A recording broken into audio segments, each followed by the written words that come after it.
Well, we're never playing those games again. Welcome to MojoPlays, and today we'll be discussing the scariest horror games ever.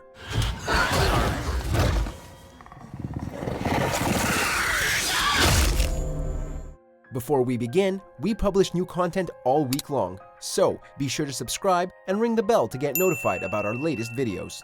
For this list, we'll be looking at what are generally considered to be the 8 scariest games of all time and discussing their initial impact, influence on the horror genre, and lasting legacy.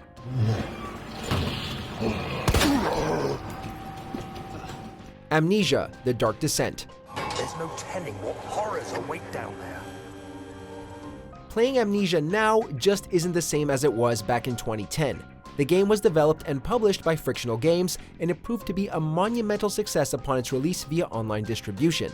It was immediately praised for its dreadful tone, persisting feelings of hopelessness, and the Lovecraftian horror elements, like avoiding direct eye contact with the enemies. And while sales were initially slow, word of mouth quickly spread, and Amnesia became one of the most popular games of 2011. It basically kickstarted the whole indie horror craze of the early 2010s and made us all realize that a game doesn't need expensive production values to be effective.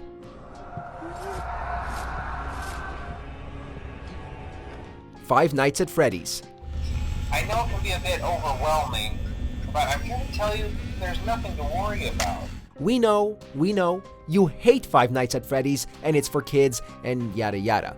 But even the series' most ardent detractors can't deny the power and influence of the original. It was created by Scott Cawthon using Click Team Fusion 2.5, and the entire game consisted of preventing a jump scare. There's not too much to it. Each of the titular Five Nights last about 10 minutes, but they are 10 unbelievably tense minutes. The game's atmosphere is incredible. And like the best scary movies, the horror comes from the tension of an unseen threat rather than the boogity-boo scares themselves. Love it or hate it, Five Nights at Freddy's will always have a place in the indie horror history books. Eternal Darkness: Sanity's Requiem.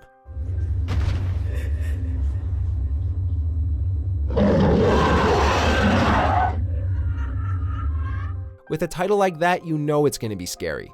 The GameCube admittedly didn't have much, but it did have Eternal Darkness, and really, that's all about you need to call yourself a success.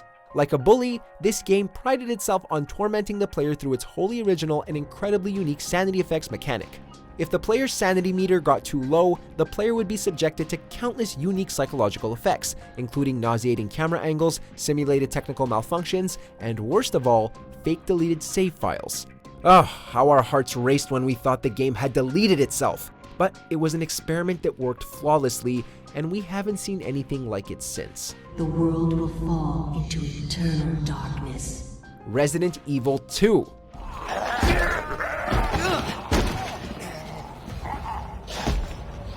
Throughout this console generation, we have been treated to numerous remakes of old video games as developers hope to share the magic of generations past.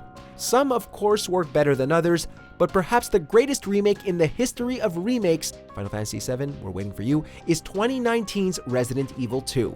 This release was a major success in terms of revitalizing a classic game for a new generation. Mr. X was scarier and more threatening than ever, the improved lighting was second to none, and the totally revamped graphics allowed for greater immersion than ever before. The game also managed to retain its signature sense of dread and tension, and it somehow made zombies scary again. Resident Evil 2 is still the undisputed king of the survival horror genre. Fatal Frame 2: Crimson Butterfly.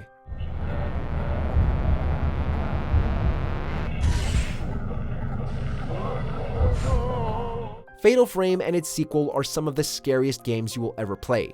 It's just too bad that no one did. While the first Fatal Frame is a masterpiece, the second builds on its foundation with a much larger world, detailed lore, and a better story. And, like Five Nights at Freddy's, it knows that unbearable tension and forcing the player to overcome their flight response is scarier than just showing them a spooky ghost. Yes, this game contains a lot of ghosts, but it thankfully refrains from cliches. It forces you to confront your fears and wallow in its oppressive atmosphere. The ghosts are just the cherry on top of this dreadful sundae.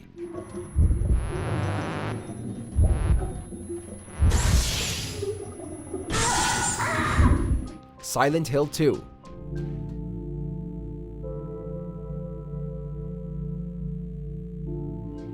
When it comes to survival horror, it doesn't get much better than Silent Hill 2, Resident Evil aside. Released on the PS2 back in 2001, Silent Hill 2 shattered expectations and shocked the gaming world, as it was quickly labeled as one of the greatest horror games and one of the greatest games period of all time. Nearly every aspect of the production was praised, from its consistently unsettling atmosphere to the imaginative sound design.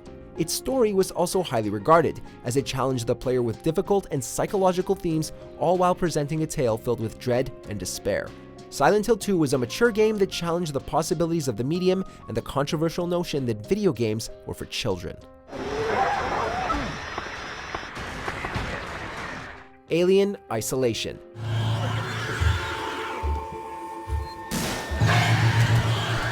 It's been a long time coming, but we finally got a good Alien video game. And to think this was after Colonial Marines almost single-handedly destroyed the whole franchise. Alien Isolation is exactly what Alien fans have wanted since the dawn of gaming. A game where you control a victim who is utterly helpless against a tenacious and extremely dangerous threat. No giant Gatling guns or whatever, no superhuman 80s action movie Space Marines to obliterate the threat, no. Just you, a pissed off alien, and some conveniently located closets. Few games are as persistently stressful as Alien Isolation, and there is no other that makes you feel more vulnerable and alone. Now that's survival horror done right.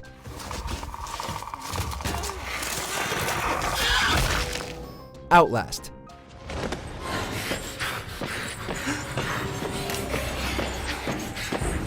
Outlast is perhaps the most famous example of the aforementioned indie horror craze. The premise was simple. You play as a journalist investigating a creepy asylum, and you need to avoid the psychotic inhabitants that have run amok.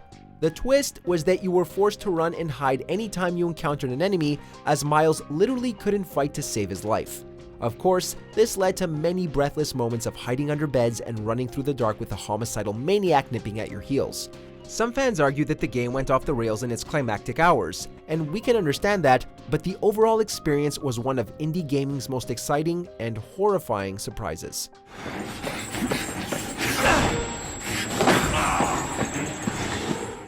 Check out these other great clips from MojoPlays, and be sure to subscribe and ring the bell to get notified about our latest videos.